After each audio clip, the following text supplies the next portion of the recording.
Olá, então boa tarde a todos, boa tarde ao pessoal que está chegando agora. Como sempre, é um prazer estar com vocês.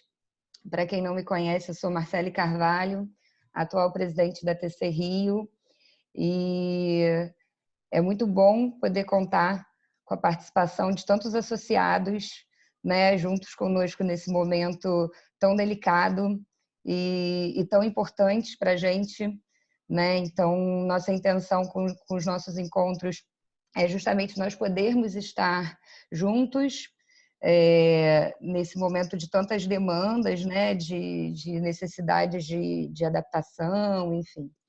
E a ETC Rio vem promovendo os encontros na tentativa de trazer temas que possam, né, nos auxiliar em relação ao contexto atual. E hoje a gente vai falar sobre o autocuidado do terapeuta, né? Então a gente tem conversado tanto em como nós podemos ajudar as pessoas que estão em necessidade nesse momento, e nós julgamos então extremamente necessário que a gente possa falar sobre o nosso autocuidado, né? Porque para a gente poder cuidar, nós precisamos estar bem e manter os nossos autocuidados.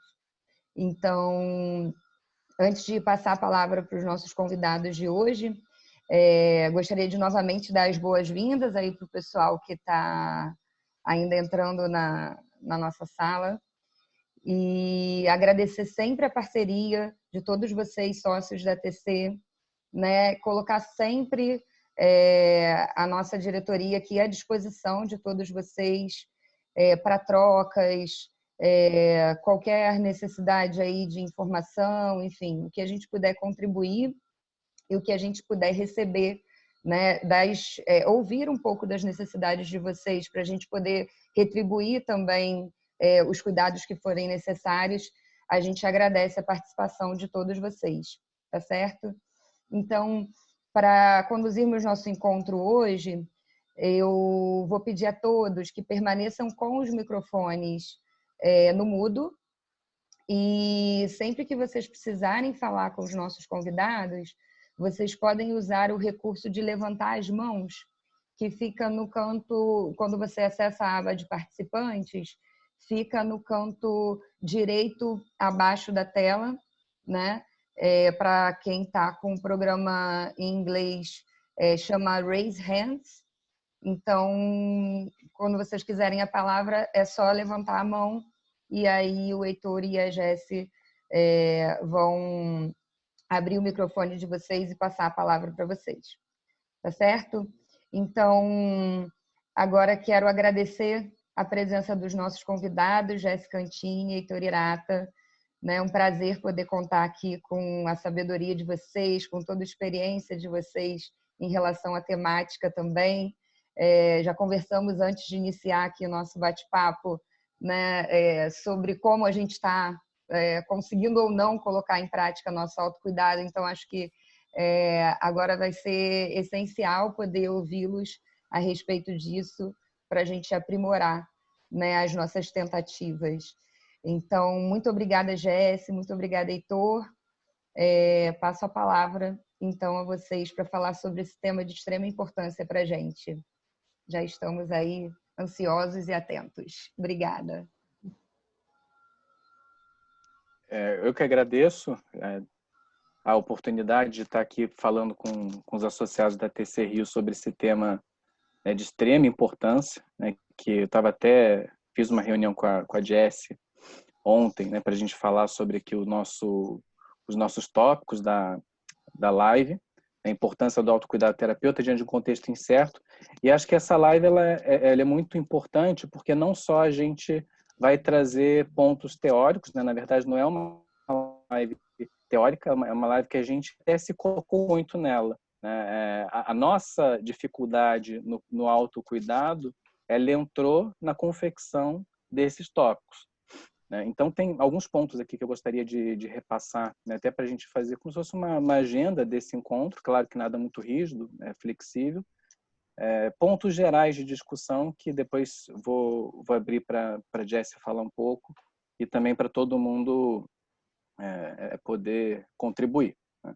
Então, a gente pensou assim no seguinte, o atendimento online, ele já é uma modalidade que, pelo menos assim, na nossa percepção, ela é uma modalidade que cansa.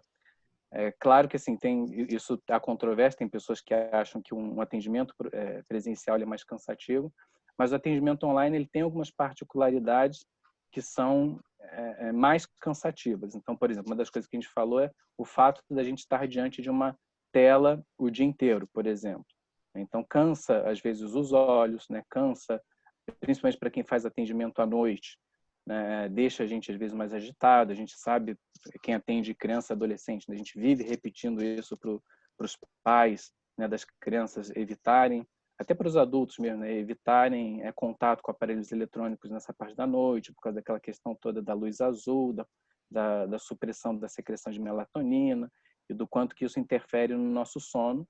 A gente tem ouvido muita gente falar que vem tendo problemas com sono, a gente até queria ouvir um pouco do pessoal depois sobre isso, né? Como é que está o sono e como isso tem afetado o funcionamento geral ao longo desse tempo.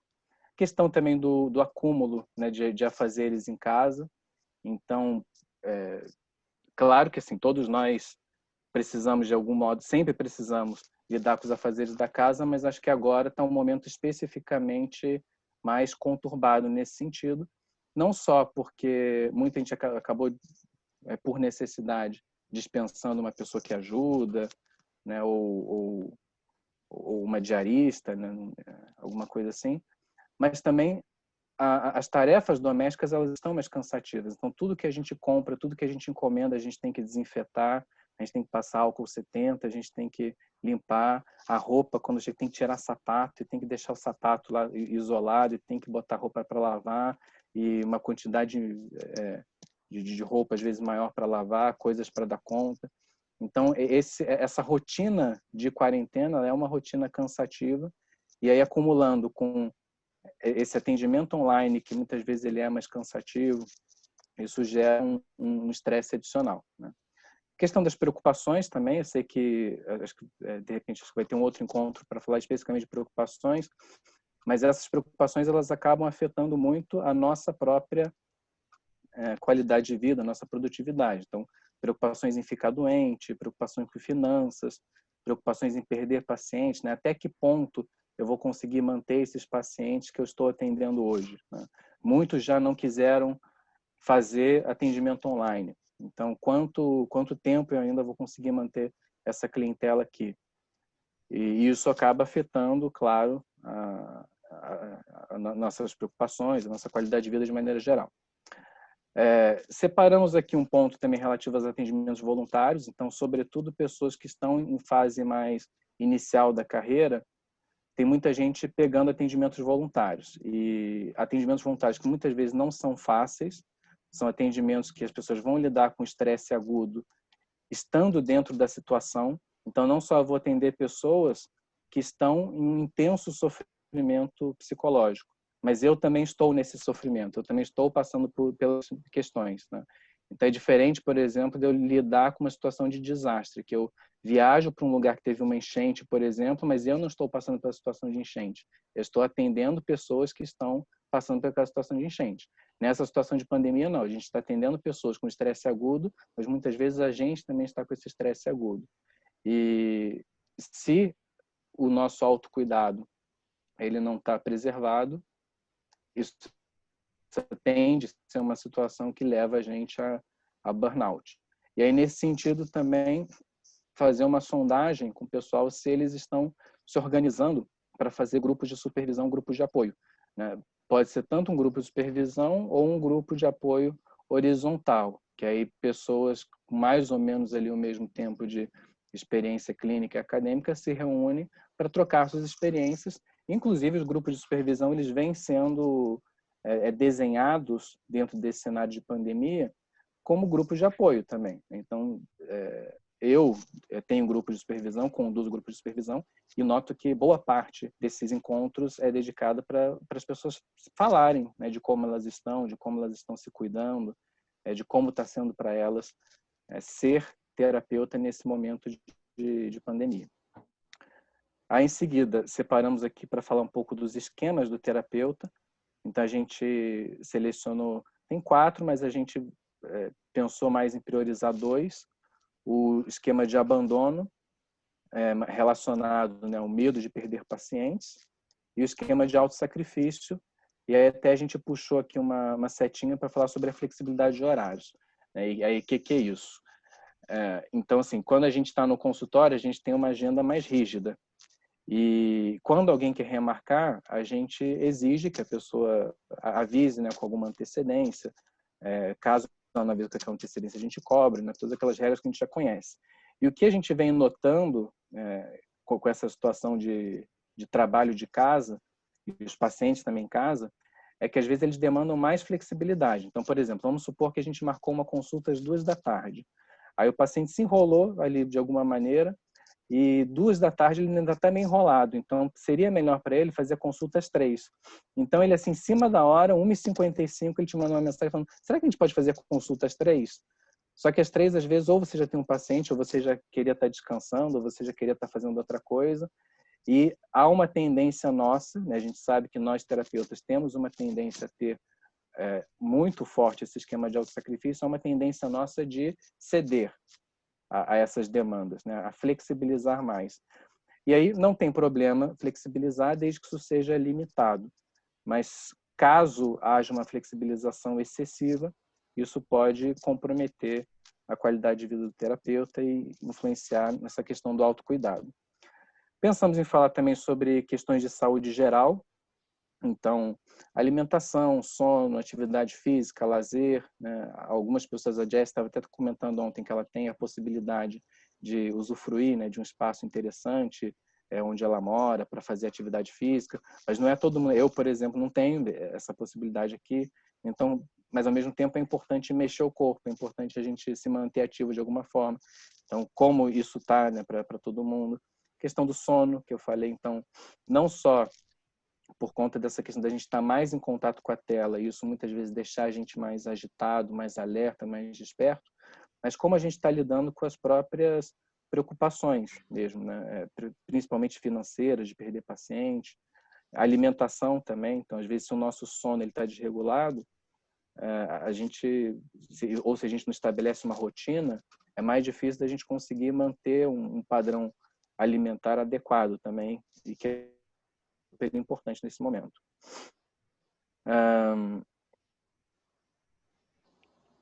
E pensamos também em falar sobre questões éticas, né? Então, é dever do psicólogo se responsabilizar somente por aquilo que é capaz tecnicamente e pessoalmente, né? Então, até seja para o pessoal com menos tempo de experiência, seja para o pessoal mais experiente, às vezes surgem casos.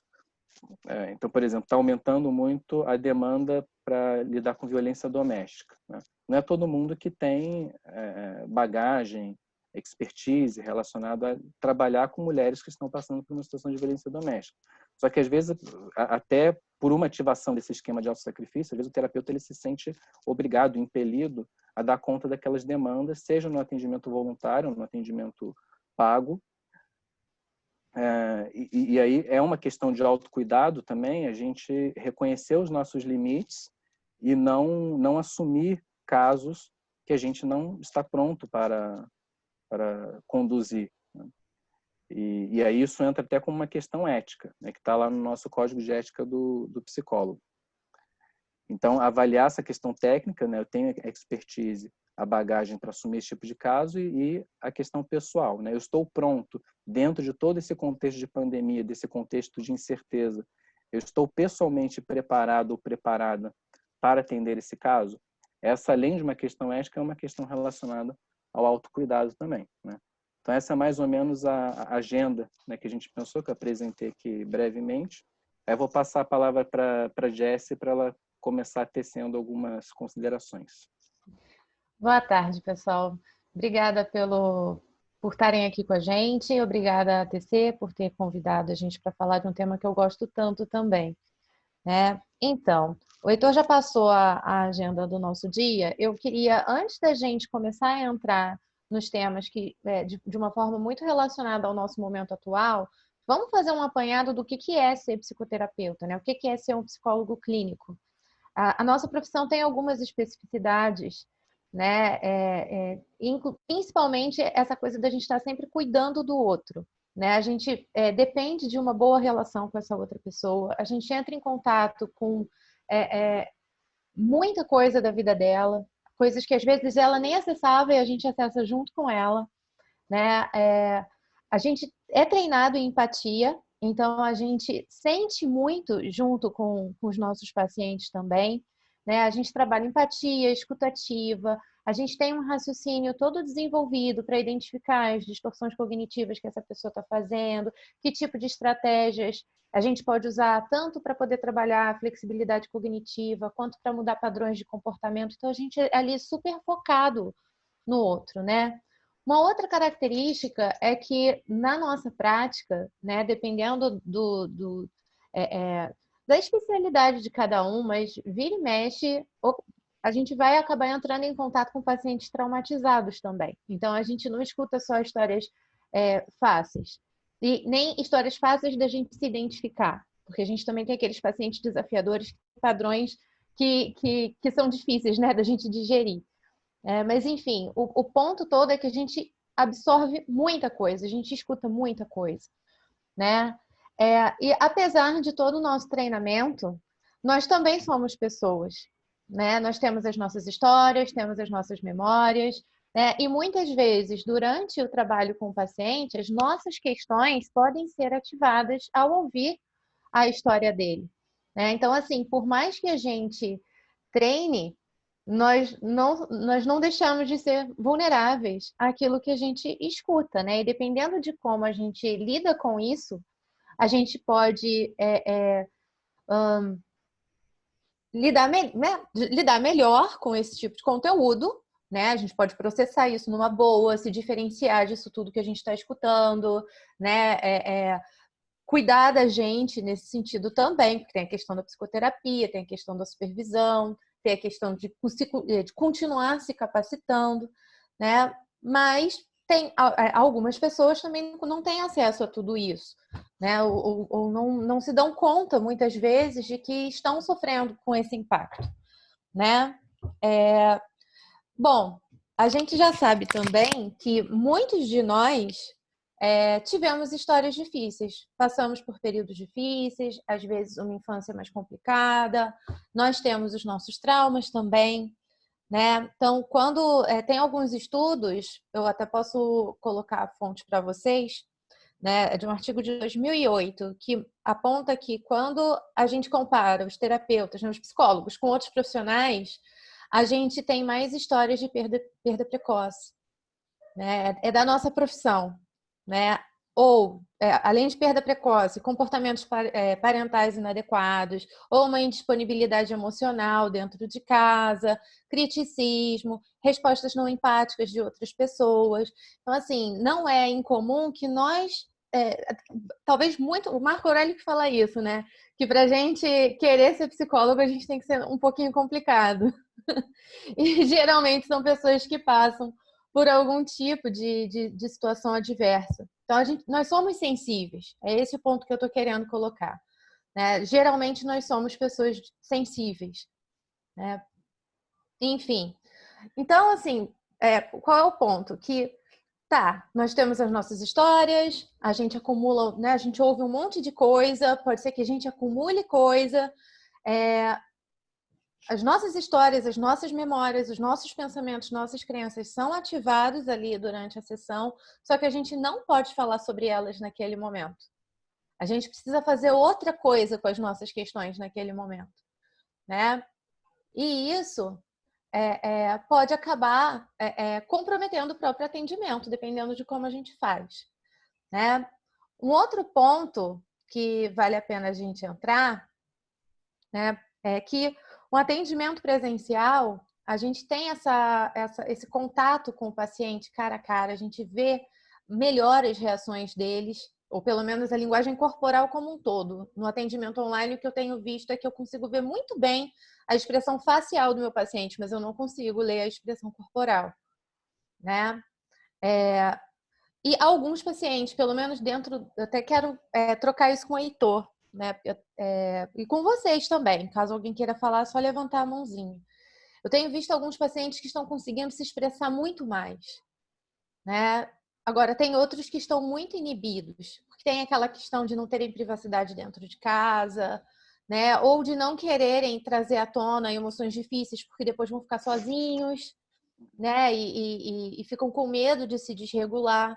Já tive paciente, inclusive, desmarcando sessão por causa disso. Estava com medo de que se começasse a falar e olhasse para mim e abrir alguma coisa e ela não ia conseguir fechar.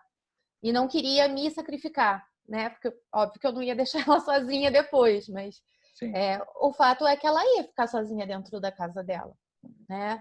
Uhum. Quer falar? Você sabe, Jesse, que você falando isso me fez lembrar de um caso de uma pessoa assim, extremamente fechada, né? Um rapaz extremamente fechado que não falava muita coisa nas sessões presenciais, e dentro desse contexto de pandemia a gente passou a fazer sessões por Skype, né? E como o Skype ele possibilita não só a gente fazer videochamada, mas enquanto a gente está fazendo a videochamada, você pode digitar coisas ali também, né? Então, na própria sessão, ele se sentiu muito mais à vontade de digitar algumas coisas que ele tinha mais dificuldade de verbalizar, né? Então, pela linguagem escrita, ele conseguiu expressar, e a partir daquilo ele conseguiu falar mais à vontade de uma coisa que ele falou que provavelmente ou demoraria muito ou não falaria, né, dentro da sessão presencial, né? Então, como a gente estava falando antes daquele primeiro tópico, embora seja uma sessão, um tipo de sessão que aí não sei se todo mundo concorda com isso, né, que acaba cansando mais, ou então a gente às vezes fica muito preocupado de ficar mais focado ali, não sei para vocês como é que é, né? Mas para mim é um pouco mais difícil ficar 100% focado na sessão online. Na presencial eu acho um pouco mais fácil. E aí, exatamente, tem suas vantagens também para alguns casos específicos, e até considero, depois que passar a pandemia, manter online para algumas pessoas que assim desejarem, né? Porque essa é uma possibilidade, agora que o CRP também... Todo mundo está se cadastrando lá no IPSI, né? Então, a gente já tem essa possibilidade. Mas, até fazendo um gancho disso que você está falando com a própria questão do autocuidado, acho que é muito importante também a gente perceber, né, o quanto que impacta na gente o próprio online, o quanto que a nossa atenção, às vezes, ela é muito mais exigida, né? E até da gente conseguir, isso é uma coisa que eu percebo até na minha prática mesmo, né? Lá no consultório eu colocava os pacientes tudo seguidinho, né? Claro que sempre com aqueles 10 minutinhos de intervalo entre um outro, tentar fazer sessões de 50 minutos, mas eu percebo que em casa, às vezes eu preciso de um intervalo um pouquinho maior, né? Um pouquinho maior para digerir aquela sessão, porque é uma exigência de concentração tão grande, né? E é uma coisa, às vezes, que fica tão intensa, que às vezes eu preciso de um pouquinho mais de espaço. E aí tem suas vantagens, que dá para sair um pouco, né? Você está na sua casa, aí tem os cachorrinhos ali, né? Que todo mundo... né? Que você pode ter, pode não ter, mas tem ali suas distrações e que acabam dando esse respiro, né? Isso também é autocuidado, né? A gente tem as nossas fontes de energização pessoal ali, né? Acho que cada um tem as suas, e é importante levar isso em consideração, né? E aproveitar isso. Pois é. Aí, se a gente for pegar o que você disse com o que eu disse, a gente está num momento de pandemia, com um monte de preocupações que a gente não tinha antes, tendo que adaptar a rotina de casa, né? Porque principalmente quem tem filhos, né? Ter que dar conta aí da rotina das crianças, da rotina de casa, porque você também... Hoje em dia, eu acredito que a grande maioria das pessoas esteja muito mais preocupada com a higiene das coisas do que era antes, né? Para você fazer uma compra, para você fazer alguma coisa, toda uma programação, fica todo mundo em função de como é que eu vou, se eu vou pedir pelo aplicativo, se eu vou sair e me arriscar, quando é que o aplicativo vai me entregar as coisas, e tem que lavar tudo, e, né? Enfim, então tem uma série de preocupações que antes, quando a gente via num paciente, a gente entendia aquilo como algo, uma catastrofização, algo assim, hoje em dia virou realidade, né? E foi aquilo que você mencionou. A gente está numa condição que é atípica.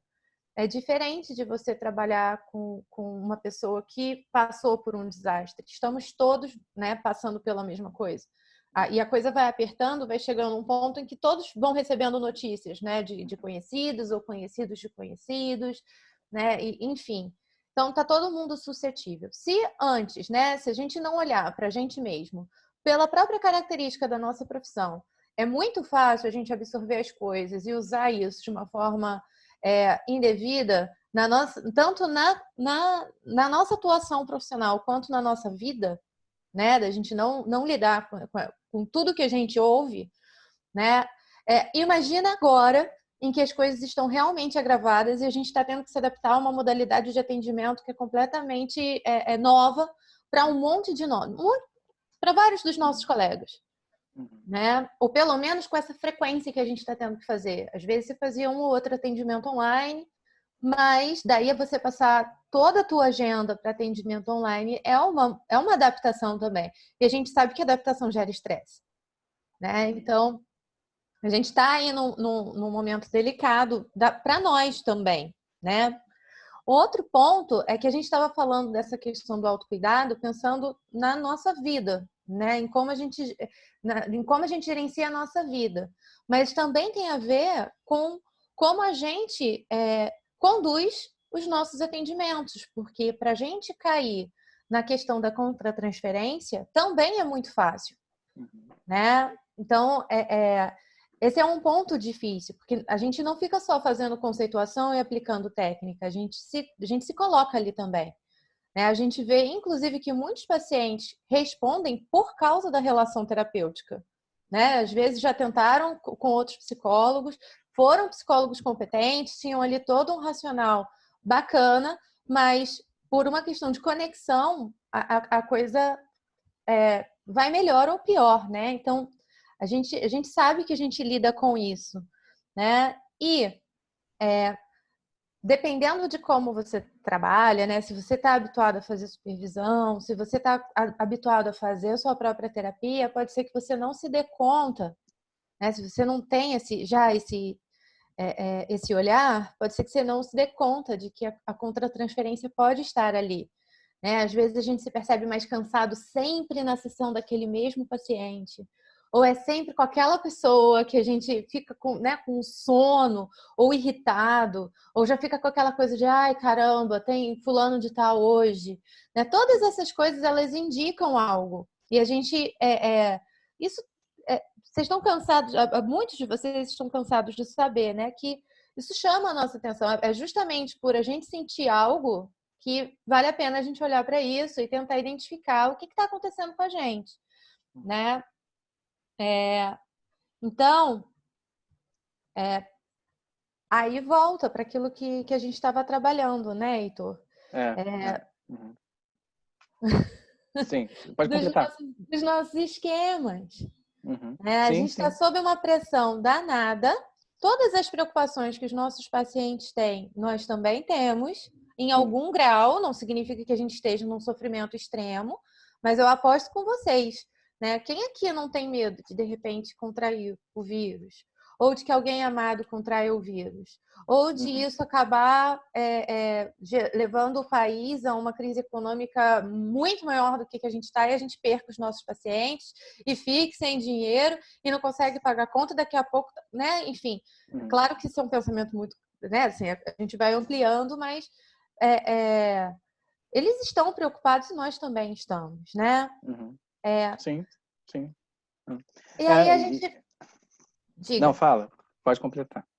E aí, se a gente for parar para olhar para todas essas questões que envolvem a nossa profissão e o nosso momento, fica, na minha cabeça, fica muito difícil da gente discutir a questão do autocuidado sem a gente falar dos nossos esquemas. Né? Até porque a depender das nossas atividades, tanto do que ativa na gente, quanto das nossas estratégias habituais para poder lidar com essa ativação, fica difícil a gente pensar em autocuidado, né? Exatamente. Para a gente cuidar, é importante que a gente esteja se cuidando e às vezes isso é um ponto que que é espinhoso, né? E eu posso até dar um exemplo. Antes de vir aqui para a live, eu estava atendendo um paciente e estava relatando exatamente uma dificuldade dele de manter um padrão de sono, né? Ele estava dormindo muito tarde, acordando muito tarde, e isso estava afetando a produtividade dele, estava afetando a rotina dele, os horários ali que ele estabeleceu.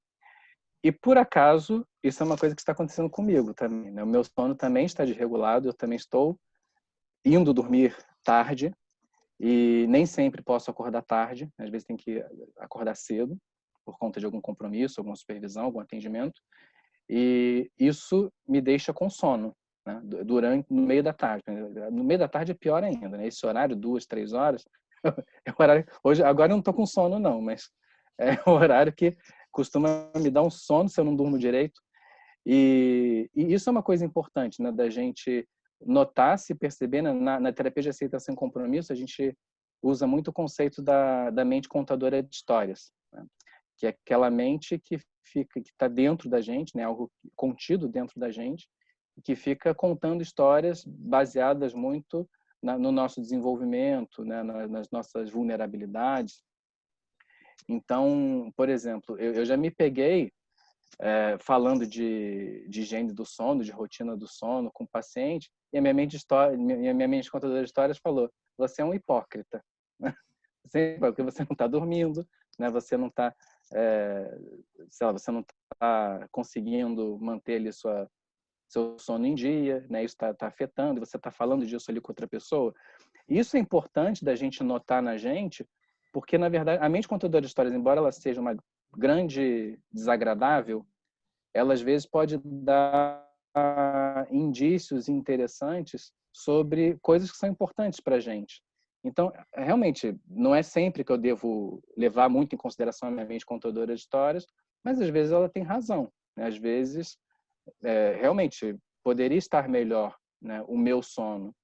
E aí, já que a gente está falando do autocuidado do terapeuta, né, da gente notar, às vezes, o que surge em termos de nossas experiências internas num contexto de psicoterapia e como isso é uma mensagem da gente para a gente mesmo sobre o quanto a gente deveria não, né, poderia estar se cuidando melhor, né, em termos de sono, em termos de alimentação, que às vezes os pacientes trazem a questão: não estou me alimentando direito.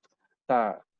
Aí o primeiro impulso, às vezes, é falar: então vamos pensar aqui num plano de ação, né? Mas e o meu plano de ação de alimentação? Ele tá bom? Né? Eu estou me alimentando adequadamente? Eu estou ingerindo os nutrientes que eu preciso? Ou então eu estou fazendo a atividade física que eu estou sugerindo aqui que o meu paciente faça? Né? Eu tô deixando de levar o celular para a cama, assim como eu sugiro que meu paciente não leve? Então, são questões que às vezes a gente nota no próprio atendimento, que tem relação com o outro, mas tem relação com a gente também, né? E acho que isso é importante, a gente criar isso que a gente chama de uma autoconsciência no momento do atendimento, mas que essa autoconsciência ela nos leve a uma reflexão a posteriori, né?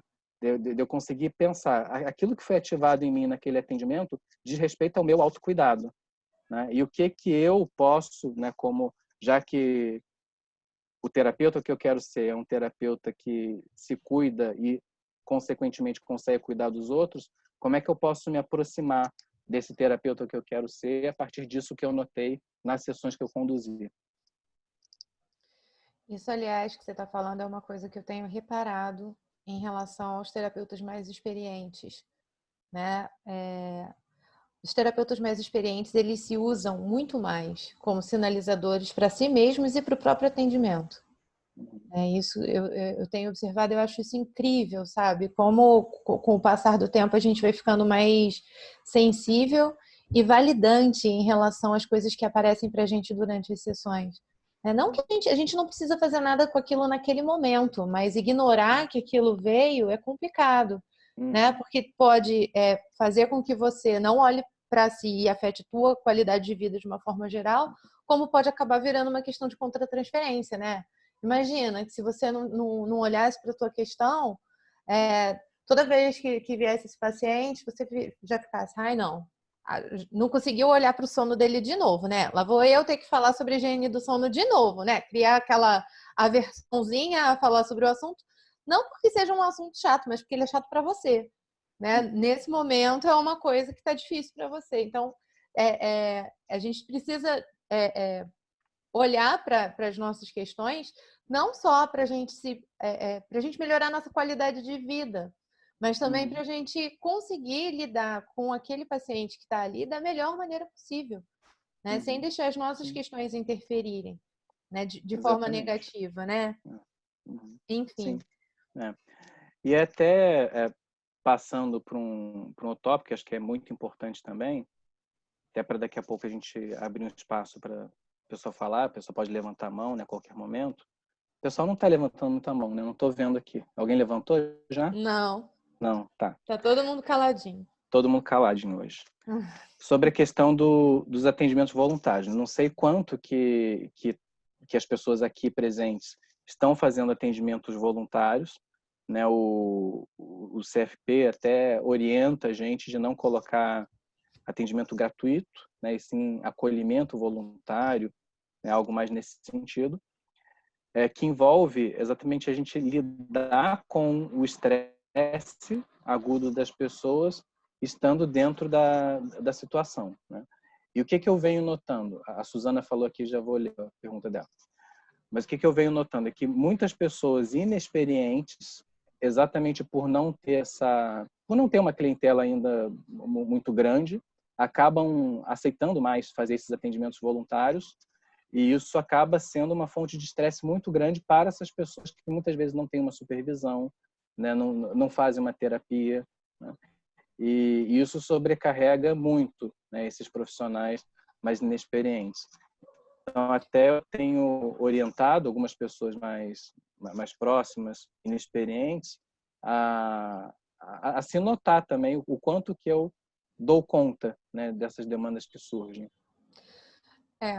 A Suzana falou assim, ó, isso é muito importante, ao invés de nos criticarmos por não sermos em algo que estamos dizendo, aproveitarmos e cuidarmos da gente por perceber isso. Pois é, né? Porque se pintou um pensamento como esse, né? É um pensamento incômodo. O Heitor deu uma act da coisa, né? Eu, enquanto terapeuta de esquema, escuto outra coisa.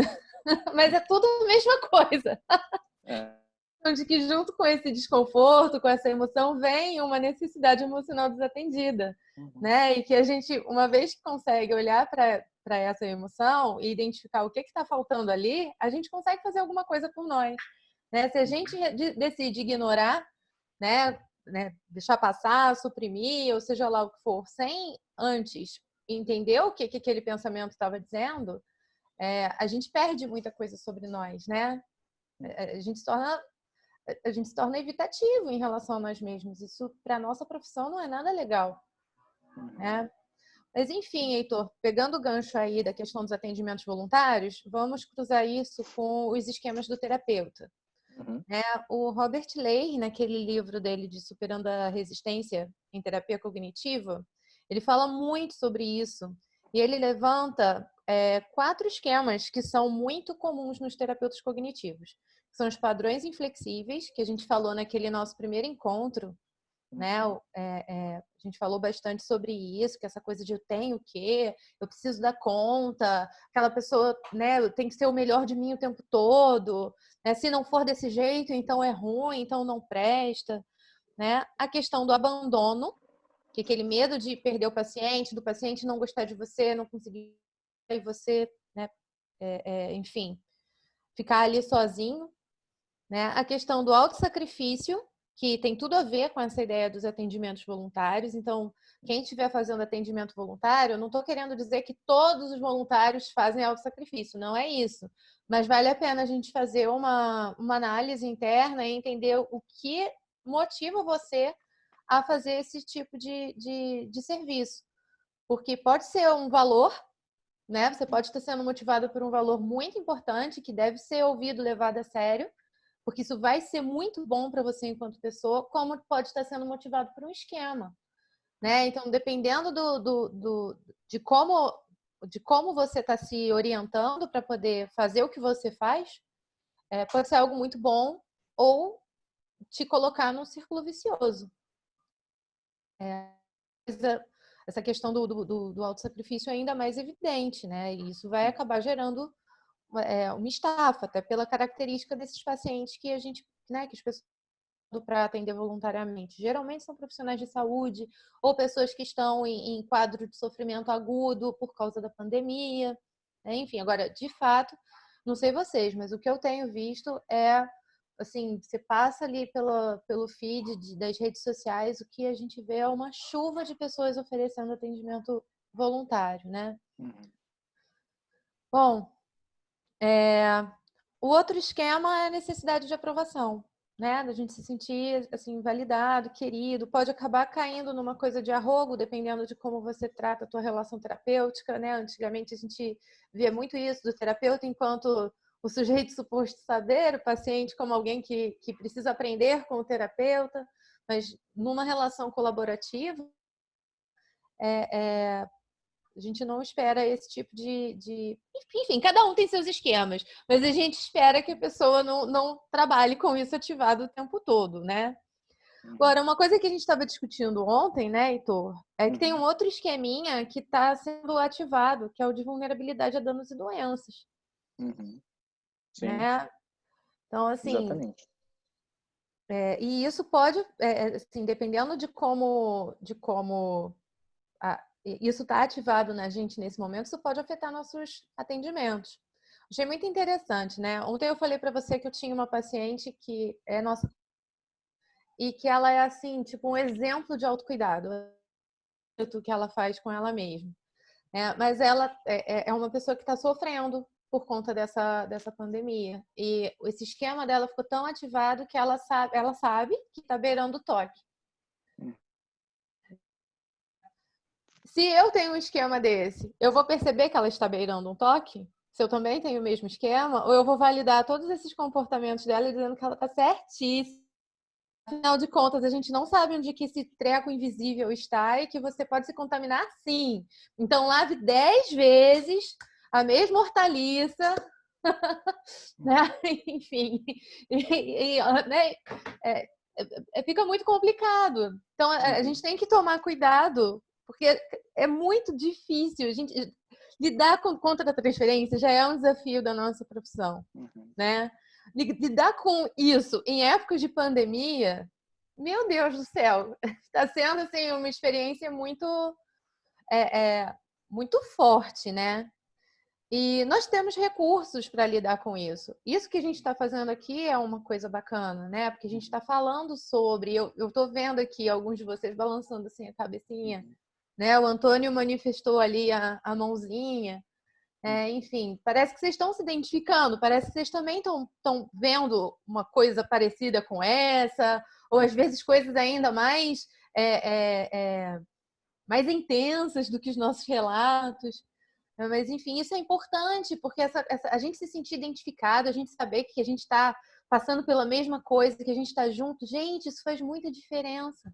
Né? Porque nós estamos isolados dentro de casa, né? Alguns de nós está sozinho, ainda mais eu fico pensando muito nas pessoas que vivem sozinhas, né? Como pode estar faltando essa troca, esse bate-papo, né? Da gente poder falar sobre o que a gente está percebendo.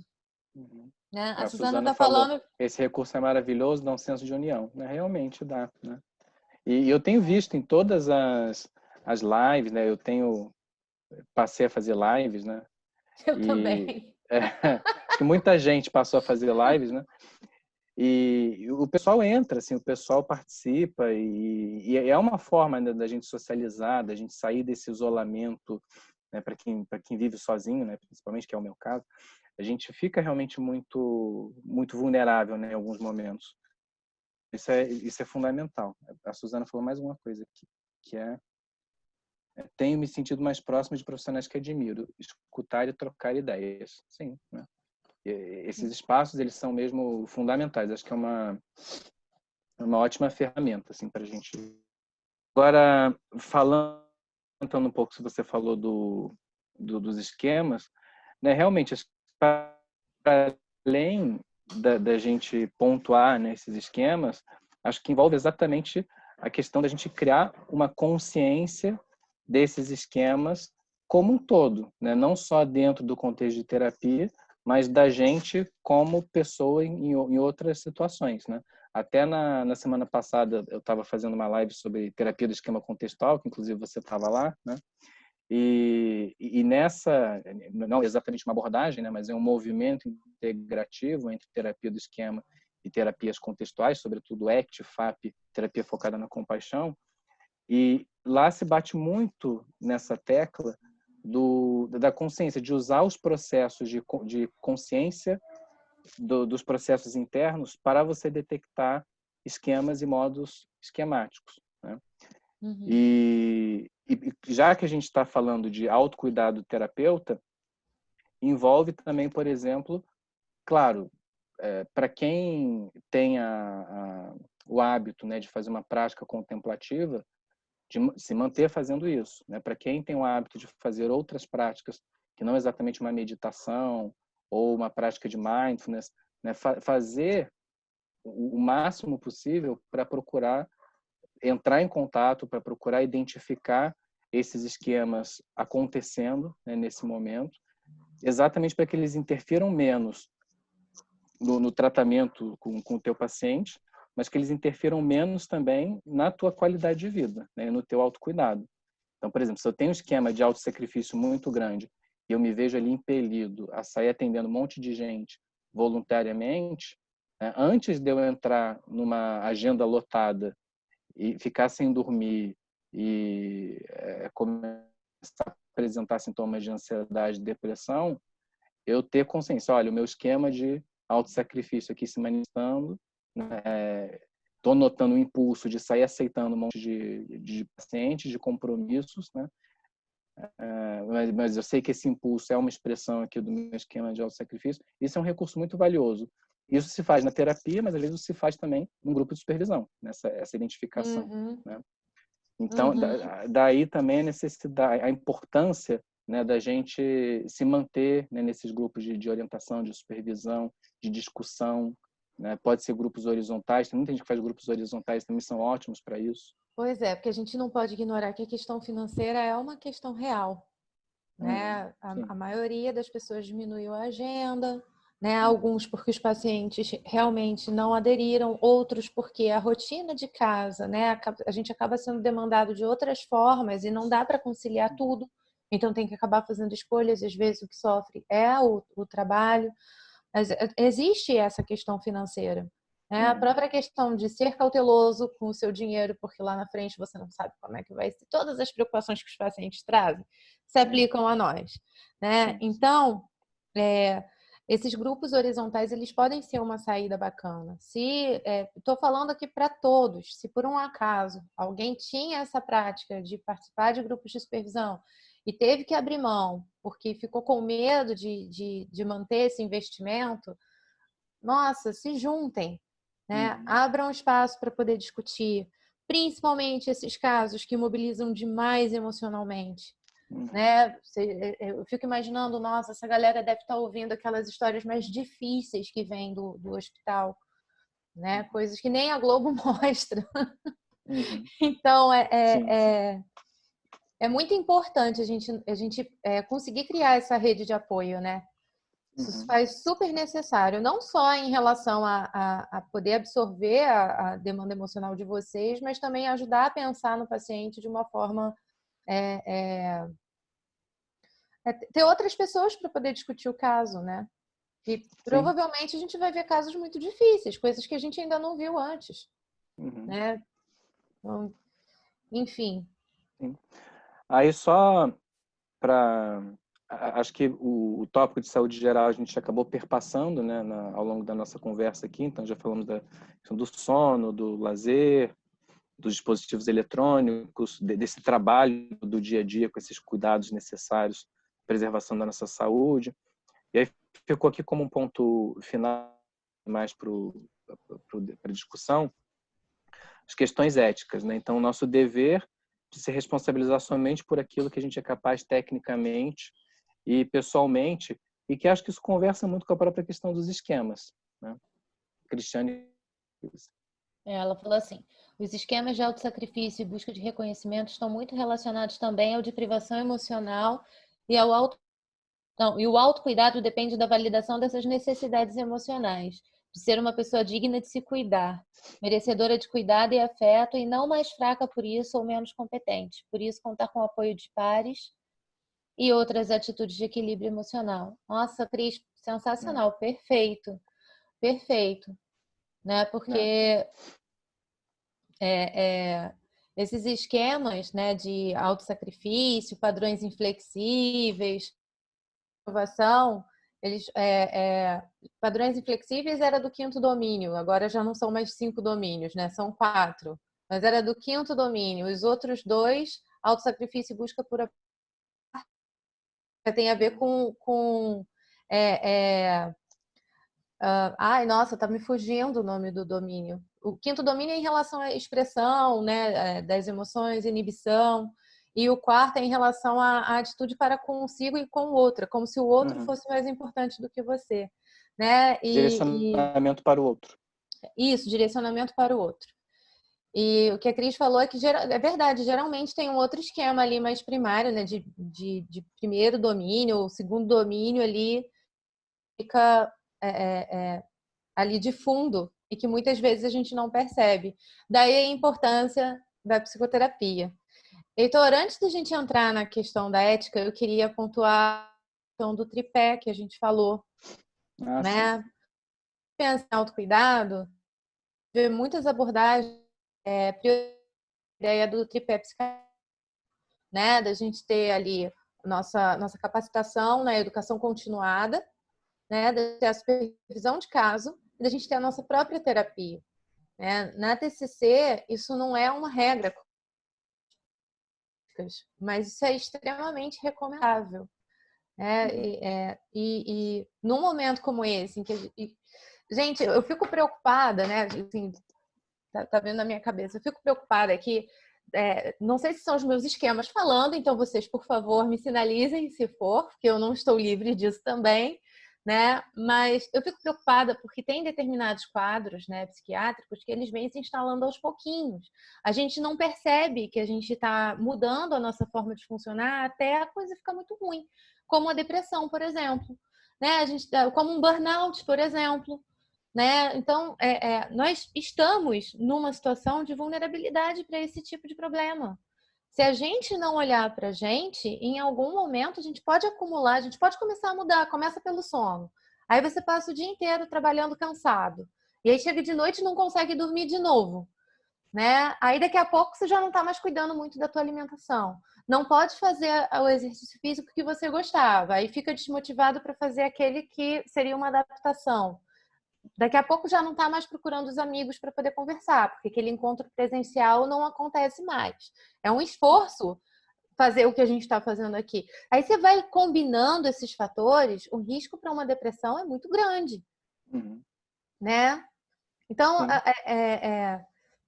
por que eu tô falando isso tudo? Porque a gente, tudo que a gente puder fazer, né? Claro que cada um vai avaliar as suas próprias necessidades. Então, um alerta aqui vamos olhar para as nossas necessidades emocionais, vamos verificar se as nossas ações são orientadas pelos nossos valores ou se são orientadas por esquemas. Se forem orientadas por esquemas, vamos tomar consciência deles, vamos ver o que a gente pode fazer, ao invés de simplesmente ficar alimentando, né, essa forma de funcionar. Vamos tomar cuidado, porque é o que a Cris falou, se você não se considera uma pessoa merecedora de se cuidar, né, você está em mais risco ainda, né, de repente deixar essas coisas passarem e quando vai ver acabar em sofrimento também, né, que compromete o trabalho, logo você já não vai estar mais preparado pessoalmente para atender aquele caso. Aí cruza com a questão ética. Pode seguir. Mas interessante isso que você falou, que na ACT também a gente trabalha muito com a noção de loop, né? Da gente ajudar o nosso paciente a identificar, de repente, alguns gatilhos para esses loops. Então, por exemplo, no modelo da Matrix, né, que é um modelo como se fosse um modelo de conceitualização da terapia de aceitação e compromisso, trabalha lá nos 4 quadrantes, né? Valores, barreiras internas, ações de esquiva e ações de compromisso. Os loops, eles geralmente estão do lado esquerdo da Matrix, né, que envolve barreiras internas e ações de esquiva. Então, por exemplo, eu posso notar uma certa ansiedade, aí quando eu noto essa ansiedade, eu vou comer, aí eu como, eu sinto culpa, aí eu sinto culpa, bebo, aí eu bebo, sinto vergonha, né? Isso é um loop, né?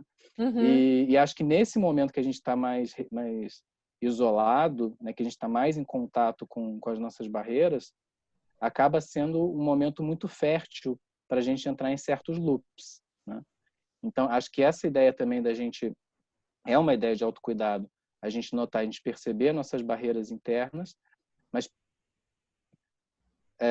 as nossas ações para demonizá-las, né? Mas para perceber, e isso até envolve um componente autocompassivo, né? Então, até quando a gente vai emitir uma ação de esquiva por conta de uma barreira interna, não necessariamente a gente precisa ser severo e punitivo com a gente, porque a gente está fazendo aquilo. Então, por exemplo, tem muita gente que eu sei que está comendo mais, está engordando, as pessoas até estão falando, as calças já não cabem mais, não sei como é que eu vou fazer quando eu voltar, porque vai ter que comprar calça nova.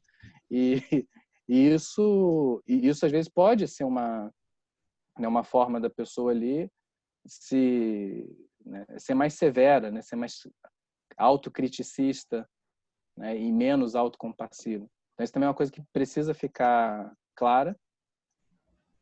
E acho que tem, até fazendo essa integração de terapia do esquema com terapias contextuais, acho que as próprias consequências de uma ativação esquemática, elas podem ser entendidas também como barreiras internas, né? Os estilos de enfrentamento serem como se fossem ações de esquiva. Na verdade, é essa conscientização. Peraí, o que eu noto como barreira interna em mim, meus pensamentos, minhas emoções, meus impulsos, minhas sensações no corpo, e o que eu fico impelido a fazer, né? Isso que eu fico impelido a fazer, ela é uma ação de autocuidado, né, nesse momento, né, sim ou não? Muitas vezes não vai ser, mas aí a gente precisa ter essa consciência, né, ter essa consciência no momento presente. Só fazendo esse comentário. E aí, eu percebi que você fez o gancho com a questão ética, para eu voltar para esse assunto, né?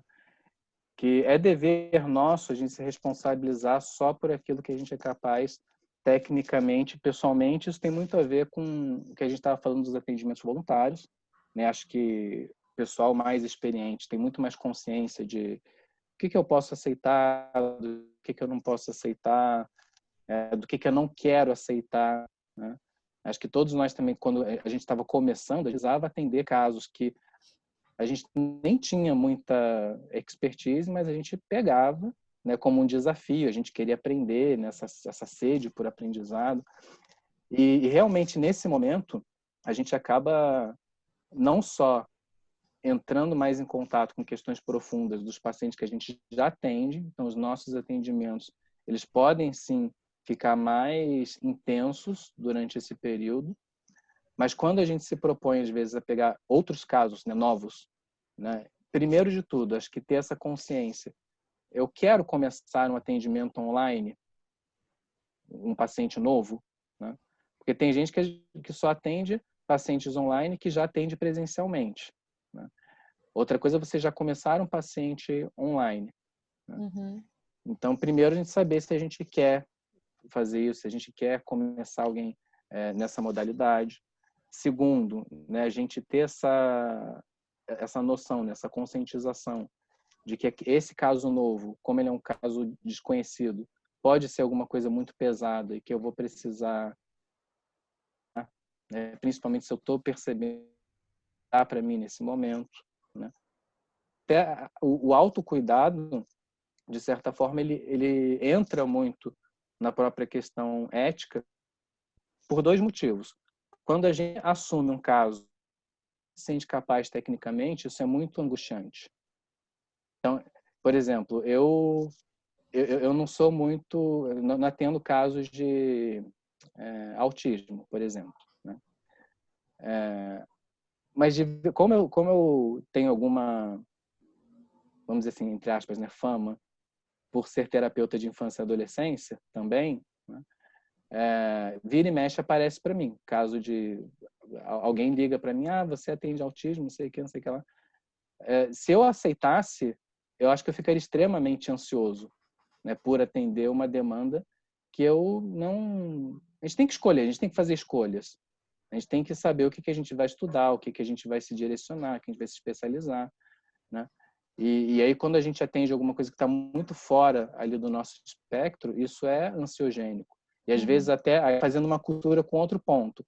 A gente finanças, vou perder meus pacientes, como é que eu vou deixar de atender esse paciente, por mais desafiador que ele seja, né? Só que aí esbarra com a questão ética. Tecnicamente eu não estou preparado. E pessoalmente, no fundo, eu também não quero atender essa pessoa que não tem nada a ver com o que eu estudei.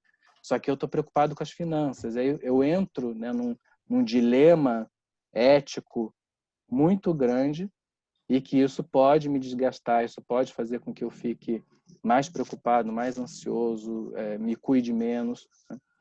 Então, sempre, assim, numa dúvida, acho que é importante sempre levar para um debate, para uma discussão com os Sim. colegas.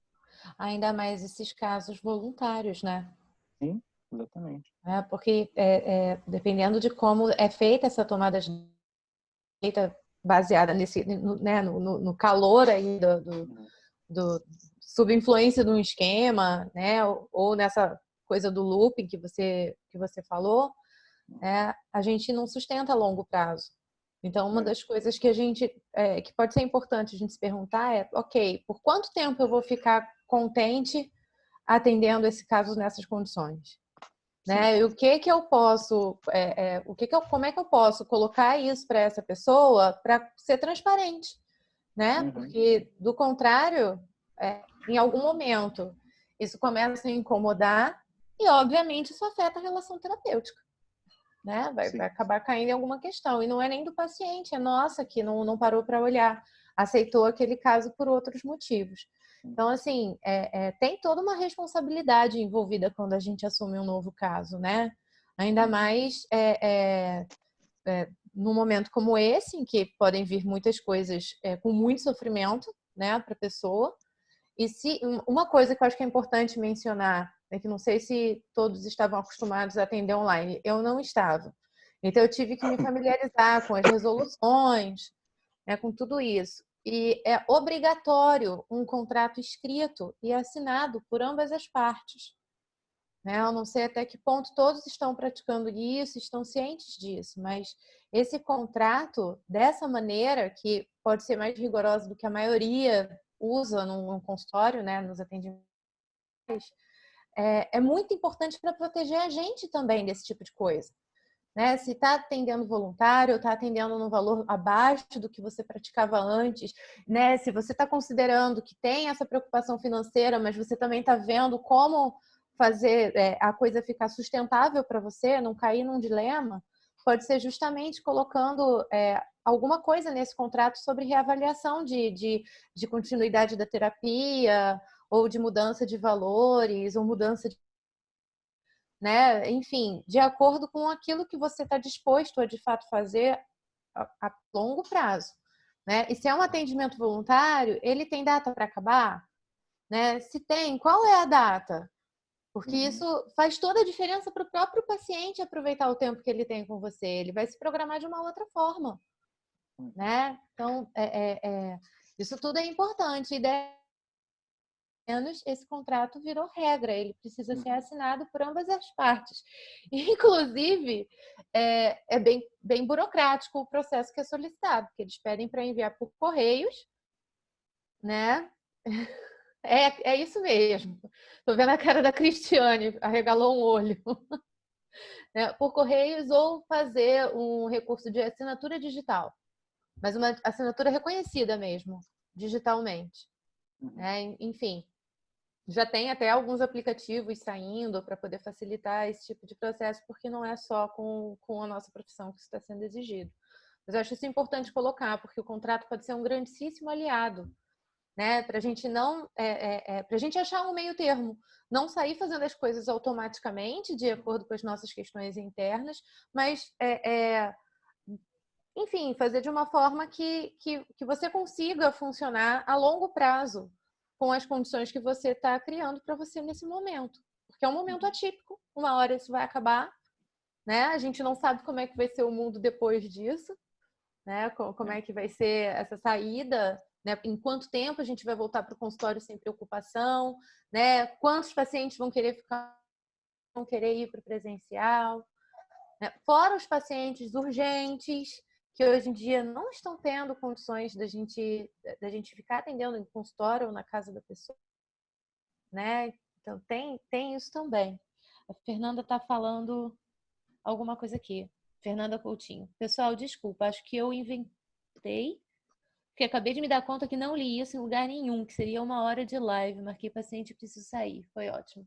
A gente marcou 1 hora e pouquinho, 1h30 a 1h40. É o tempo exatamente. que a gente... E até a gente queria abrir agora, né, para o pessoal se manifestar, falarem. Né, que... e obrigada, né, Fernanda, pela sua presença. Obrigado pela presença.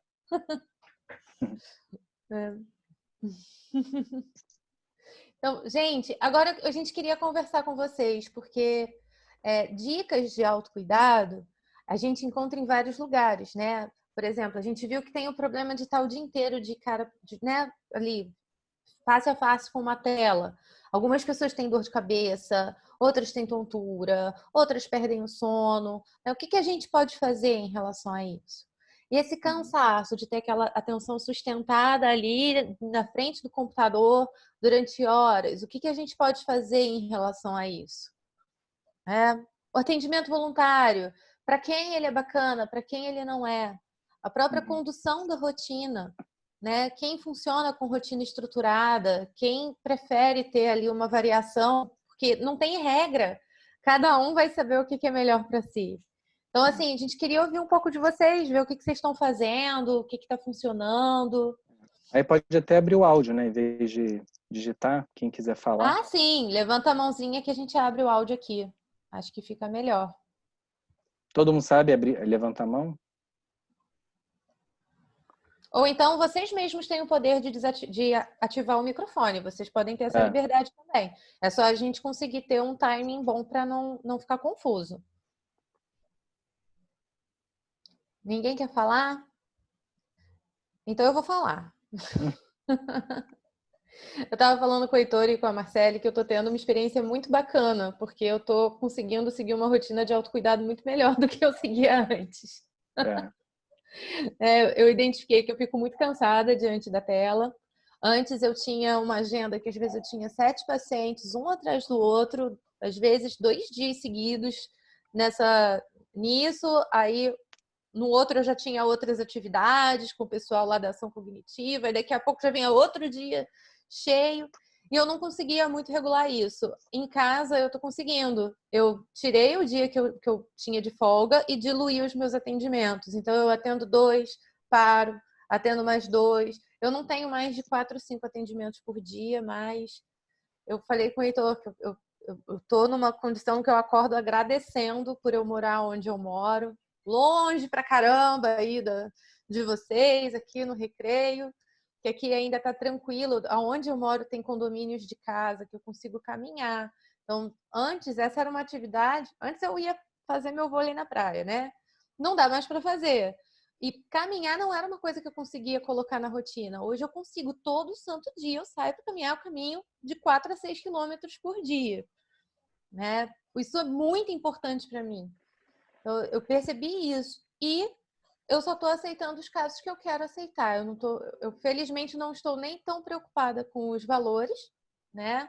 Mas eu só estou aceitando os casos que eu quero aceitar. Né? Então, é o que eu tenho feito. E vocês? Oi, Jessie. É Fernanda falando. É uma bobeira, assim, mas que eu fiz hoje pela primeira vez e melhorou muito esse meu dia, é porque eu não tô saindo, né? Então eu ficava em casa quando eu ia atender, comecei a atender agora, então tinha poucos pacientes, só trocava a blusa e dava uma arrumada na cabelo e ia atender. E, assim, zero rotina, né? E hoje eu tinha um paciente logo cedo e só de levantar, de me maquiar era uma coisa que eu sempre gostei muito de fazer. Eu acordava mais cedo para isso, sem problema nenhum, de me arrumar com calma e de realmente só de trocar a roupa, não só botar uma blusa ali para disfarçar. Enfim, acho que se aproximar essa rotina da minha rotina anterior a esse período de quarentena, assim, nossa, hoje eu fiquei muito mais feliz, eu continuei arrumada para estudar, né? Eu estabeleci um horário, pelo menos tentar estudar algo todo dia, que seja uma horinha. Então, manter essa rotina de eu sentar e agir como se eu tivesse realmente num horário de trabalho anterior à quarentena, assim, fez muita diferença. É algo que eu passei esse mês inteiro sem fazer. Hoje foi a primeira vez que eu falei, não, chega. E funcionou bastante, assim. Que legal, Fernanda, porque realmente, né, são pequenas coisas que quando a gente faz, né, quando a gente toma a iniciativa e faz, elas mudam o nosso humor. A gente, é importante a gente se nutrir desses pequenos momentos, né? Inclusive, até fazendo uma propaganda dos nossos materiais, acho que a Érica, ela confeccionou um material muito interessante sobre essa questão, né, do trabalho em casa. Então, fala até essa coisa da roupa, né, do ambiente, do espaço, né, da gente ter essa rotina do trabalho, né, que está disponível lá na nossa área de conteúdos, né, do site. Acessem lá, que vale muito a pena. E que realmente faz toda a diferença, né? Então, às vezes são coisas pequenas, né? Não é nenhuma grande mudança que a gente faz, mas uma organização diferente, uma atitude diferente que dá uma outra atmosfera ali para nossa atuação. Uma outra coisa que a gente falou ontem, Heitor, e que eu acho que é importante falar aqui, é de como a supervisão tem sido bacana, tem sido importante. Porque a gente acabou... Foi muito legal, né? Porque o Heitor tem grupo de supervisão, eu também. E o que a gente viu está acontecendo nos dois grupos, de ser um grupo de suporte, né? A gente trabalha os casos, mas a gente não está conseguindo conduzir sem falar sobre como estão todos, como é que você está, o que está acontecendo aí na tua região, o que você tem visto, como é que você está lidando com isso. Então, é bacana, porque tanto os próprios psicólogos do grupo querem interagir sobre isso, como eles também querem saber da gente. Nossa, é uma sensação muito gostosa de ser cuidado a gente se também. sente acolhido também. E isso é outra coisa que está sendo muito legal, né? Ter essa flexibilidade, né? De abrir para outros temas que antes, de repente, não eram tão discutidos e poder atender às necessidades de cada um, que nem sempre a necessidade principal vai ser discutir a conceituação do caso ou traçar um plano de tratamento. Às vezes a gente tem que olhar para a relação do terapeuta ou mesmo para a questão do autocuidado, que isso também é material de supervisão, né? A Isadora está se... Beijo, Isa. Tem que sair. Tá certo. Bom, alguém mais quer falar? Diga, Everton. Aciona o seu microfone. Então, só para falar um pouquinho da experiência também que a gente está tendo no nosso grupo, né? Que é o Vínculos. Que a gente começou a fazer, não é nem um grupo de supervisão, mas a gente começou a fazer a consultoria da DBT. Porque a gente viu ali que é um momento, né, que todos nós já estávamos meio que saturados de várias questões que estavam acontecendo com os pacientes, além das vidas pessoais, e ao invés da gente pegar a supervisão, né, ao invés de fazer uma supervisão horizontal, porque acaba que todo mundo ali tem mais ou menos o mesmo tempo de experiência, a gente pegou e começou a fazer a consultoria de DBT, né? Porque a gente sentiu que nesse momento a questão do acolhimento, a questão de entender o emocional do terapeuta acabou sendo uma coisa bastante até mais útil do que discutir os casos, porque muitas vezes é a falta do cuidado com nós mesmos que acabam interferindo em todo o processo, né? Então, assim, acho que até é uma experiência válida, né? Falando dessa questão de supervisão, eu vejo assim, a consultoria exatamente como muito mais o apoio emocional, por assim dizer, né? Que é a própria que a própria Linehan fala sobre isso, o quanto que muitos pacientes estão, ainda mais pacientes que eles têm o diagnóstico borderline, acabam impactando o terapeuta, só que nesse momento acaba que a própria pandemia está impactando os terapeutas. Né? Então soma toda a responsabilidade que a gente tem com os pacientes, como também soma a questão do próprio estresse da pandemia. Né? Eu acho também muito válida essa questão da consultoria. Sim, sem dúvida. Sim. Sim, outro recurso que o Heitor até mostrou na live dele no outro dia, que eu também sou muito fã e uso inclusive lá na ação cognitiva, é o recurso da autoprática e autorreflexão. Né? Tem não só esses livros que estão em inglês, né? Eles, para quem for comprar agora, vai ser um pouco mais complicado considerando o valor do dólar. Mas tem outros livros, como aquele Manual de Mindfulness e Autocompaixão, que é uma coisa que é um livro de exercícios, né? E que a gente parar para fazer esse tipo de leitura e escrever, né? Quando a gente escreve, a gente tem que elaborar. É um processo de pensar também ali, né? Então, isso tudo são ali adjuvantes interessantes que a gente pode adotar. Né? E a questão também a gente já falou, né, de psicoterapia, de supervisão, falamos agora de autoprática e autorreflexão, tem a questão dos cursos, que a maioria está tentando se adaptar, né, mas muitos estão suspensos, até porque são muitas questões envolvidas, né, mas essa capacitação, né, essa educação continuada, ela se faz interessante nesse momento, até porque a gente, assim, eu, por exemplo, eu preciso me capacitar para poder atender casos de luto muito intenso ou algo assim, eu não me sentiria confortável, né, de pegar, imagina, uma pessoa que perdeu 3, 4 pessoas da família, eu não saberia o que fazer, né? Então, eu teria que ou procurar ajuda, que eu acho que é o mais fácil para mim nesse momento, ou me capacitar, que eu particularmente já percebi que minha capacidade de aprender coisas novas ou de querer me debruçar sobre isso está um pouquinho complicada. Então, ou eu tenho que encaminhar, ou eu tenho que chamar alguém para me supervisionar bem de pertinho. Né? Então, são coisas que a gente vai se adaptando, né? A gente vai percebendo na gente e vai aceitando.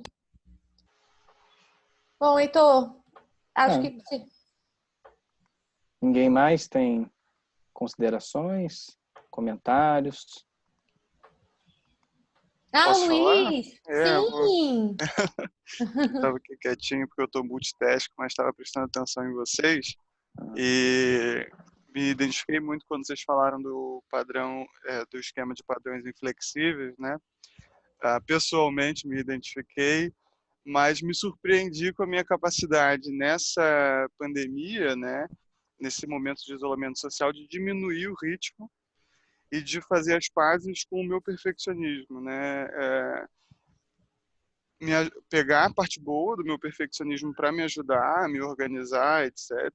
E deixar ou ressignificar essa parte ruim, reestruturar essa parte ruim. Mas percebi reações de outras pessoas à minha volta, né? Um pouco assim,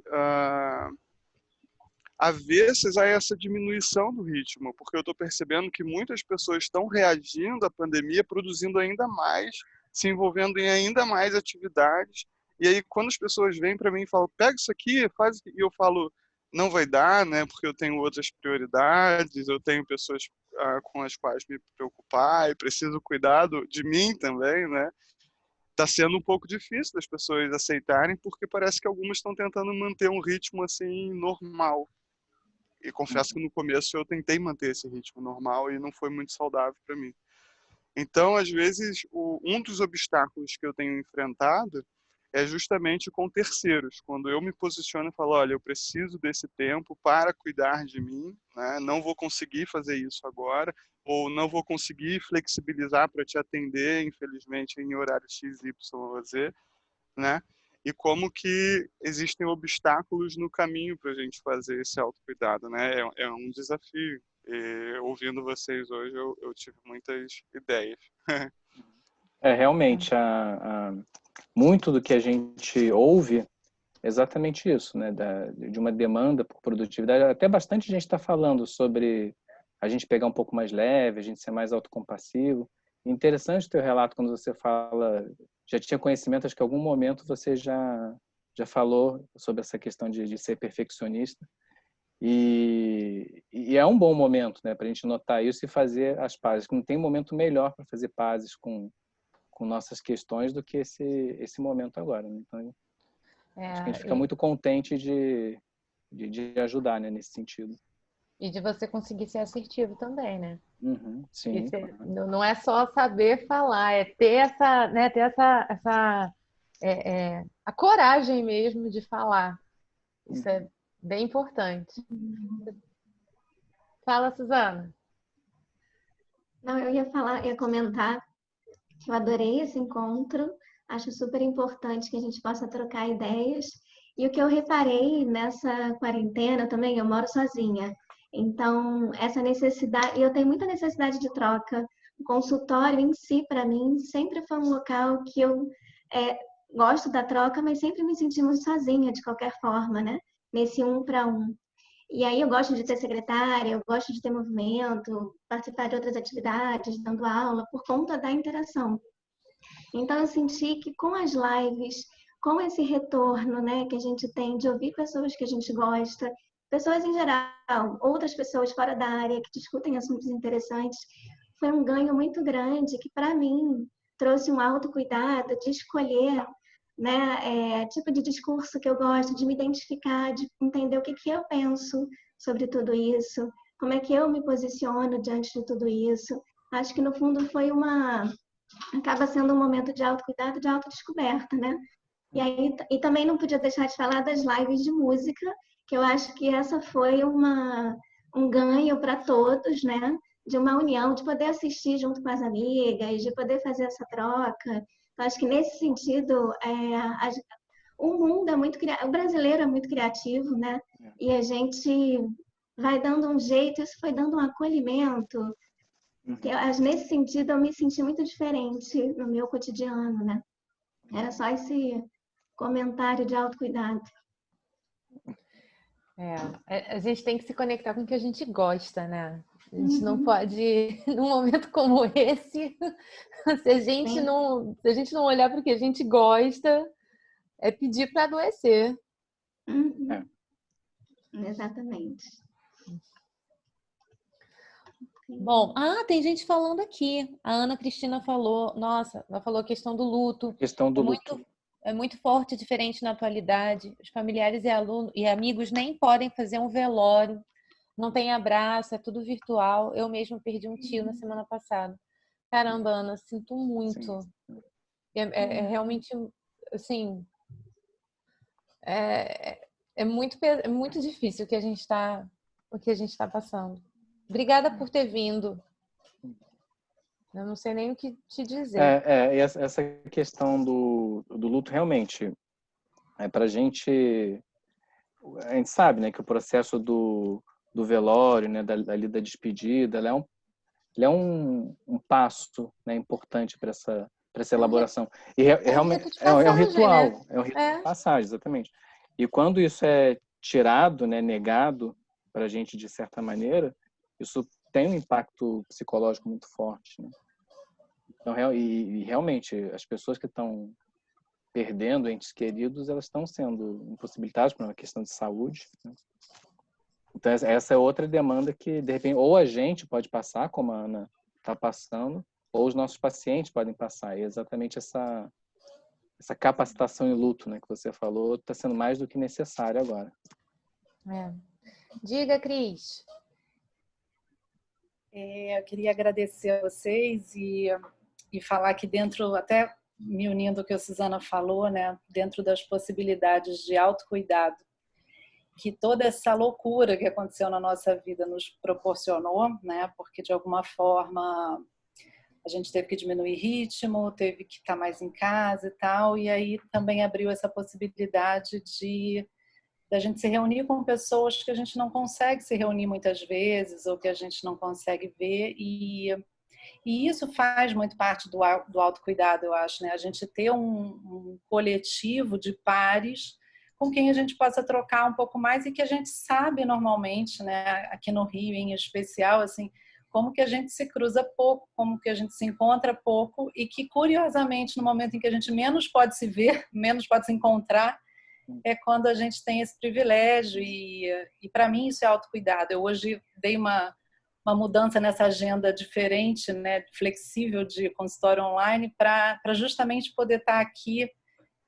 falando desse tema que é tão caro assim para mim há muito tempo. Que tem um livro que se chama Quem Cuida do Cuidador, que é um livro de enfermagem, né? E que sempre me emociona ver esse livro e esse tema, né? Eu falo assim, quem é que cuida da gente, né? Como é que a gente para se cuidar e em especial para não ter vergonha por isso, para não ter vergonha de dizer eu também preciso me cuidar, eu também sou um ser humano, eu também me sinto sozinho às vezes, eu tenho medo, enfim.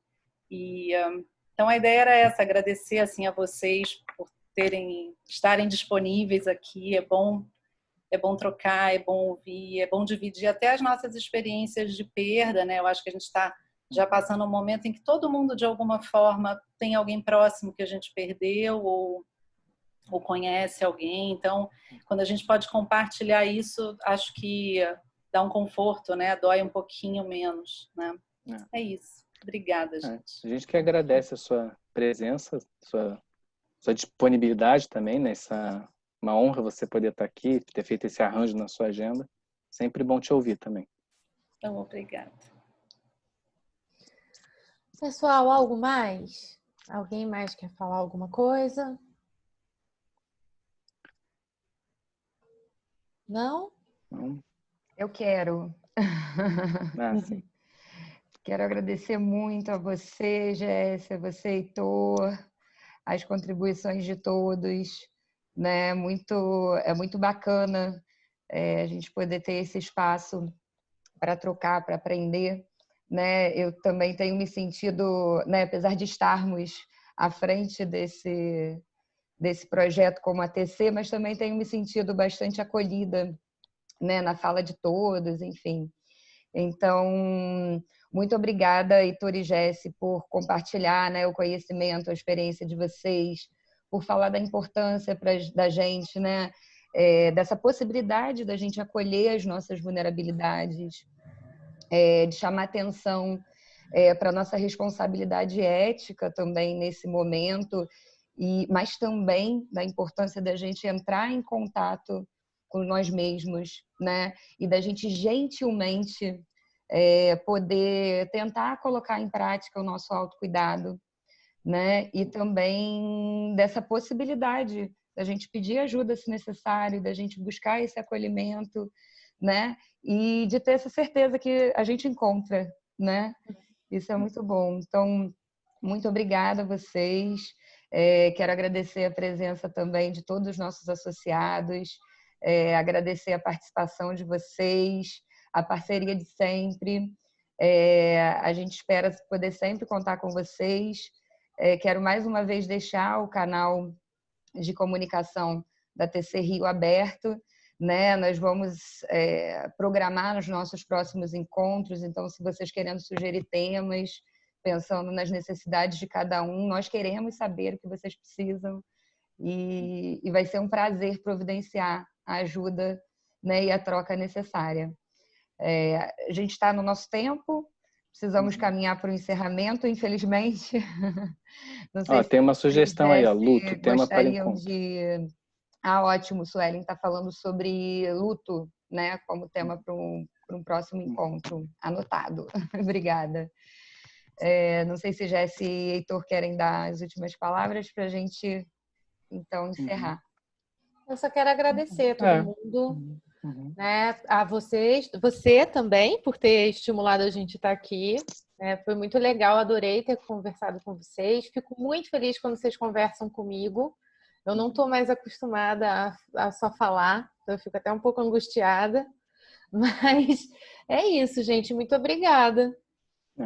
Também queria agradecer a presença de todo mundo, agradecer a Marcele pela sugestão, pelo convite, agradecer a Jessie também pela eu também quero agradecer a você. Estar aqui nesse momento. Dizer que foi muito rico, né? Foi muito importante esse encontro, sempre gratificante. Então, só tenho a agradecer. Que bom. Então, mais uma vez, muito obrigada. Lembrando aqui que o nosso próximo encontro, a gente já vai liberar para vocês as inscrições as informações, né, pelo grupo do WhatsApp. O nosso próximo encontro será sobre ansiedade, preocupação nesse momento de incerteza, né? Será com o Dr. André Pereira, super especialista em ansiedade, TAG, enfim. Então, nesse momento, a gente sabe que nossas preocupações realistas podem se confundir, né, com as nossas distorções, e é tão difícil separar isso tudo nesse contexto. Então, acho que a gente vai ter aí mais momentos bastante intensos e importantes, que a gente também vai poder usar, inclusive, para o nosso próprio autocuidado, já que é esse o nosso tema de hoje. Enfim, muito obrigada a todos, espero rever vocês em breve, então, na próxima quarta-feira. Em breve, as informações lá no grupo para as inscrições. Obrigada, pessoal. Até logo. Cuidem-se, fiquem bem. Estamos aqui, então, aguardando, né, o que vocês precisarem trocar com a gente. Beijo grande. Tchau, tchau. Tchau, tchau, gente.